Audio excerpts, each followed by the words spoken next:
Okay, sometimes you're going to try algebraic techniques and they just don't work. I mean, I don't have a, we could multiply by the reciprocal, we could use a conjugate, we could do algebraic stuff till we're blue in the face, but sometimes it's just not the greatest method. So if I try to plug in a 0 here, I get 1 minus e to the 0, anything to the 0 power is 1, so I get 1 minus 1, which is 0. I plug in a 0 on the bottom and I get 0, and I'm stuck again. I get 0 over 0. Well, I would like to do something algebraic, but I don't know what to do algebraic. I don't have any fancy algebra. I don't have a conjugate. I don't have any of that stuff. So you have to have a different technique. And that different technique, if you don't know what to do algebraic, and even on the ones that I've just done, if you don't know what to do, you can plug them into Y1 and you can see what they're approaching. So I want you to take your graphing calculator right now, and we're going to take this part right here, and we're just going to straight plug it in. So I'm going to go to Y equals, and I'm going to type that in. And I'm going to use alpha F1. So I'm going to type in 1 minus e to the x, and it's going to be negative x. 1 minus e to the negative x all over x. And I'm going to look at a couple places for this. I'm going to look at the table, and then I'm also going to look at the graph. So I'm going to go to second function key here, and there's a little table set button right there. And you always want to start your table at this value. So I'm going to start my table at 0, and then I'm going to change it by a really small increment. I want to know what happens on both sides of 0. So I started at 0, and I change it by 0.001. And I can go to second function key, table, and I can look at what's going on my table. And that'll tell me what the answer is. Like I expected, if I plug in 0, I get out error. But I don't care that that's it. It's like that doesn't even exist to me. I care what happens on both sides. So I notice this set of numbers and I notice this set of numbers, and those numbers are approaching 1. So just by looking at my table, it looks like my limit, as those two numbers approach each other, is 1. Well, I'm going to check my graph too. I'm going to hit my graph,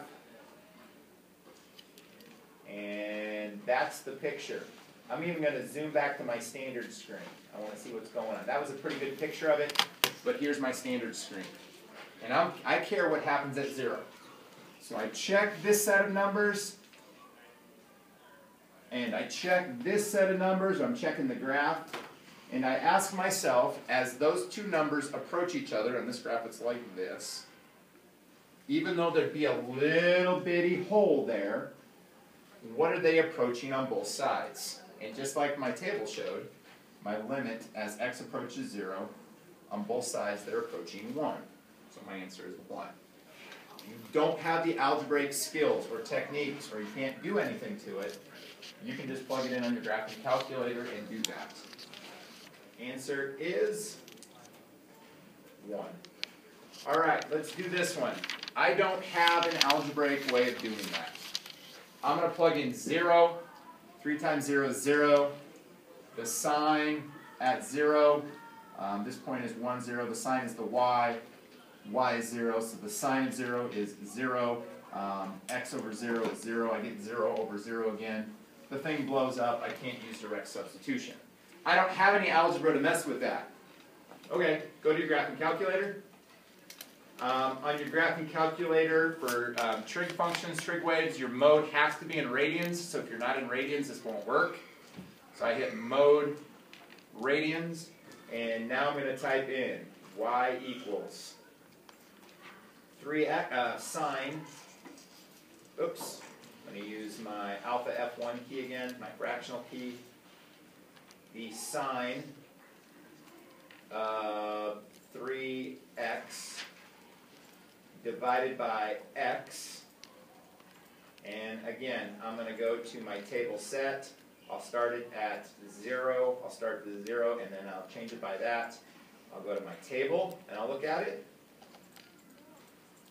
Well, on both sides of 0 the answer is 3, and it's even so close to 3 on both sides of 0 that it's not even telling me decimals. It's not even telling me like 2.999. It's telling me the answer is 3. I'm going to go to my graph, and I notice, okay, here it comes. it's like really, really small, and then it starts getting bigger, and then, oh, there it is, and it's really, really small, and then it gets bigger, and I ask myself on both sides of 3, or both sides of 0, what is it getting closer and closer to? And the answer is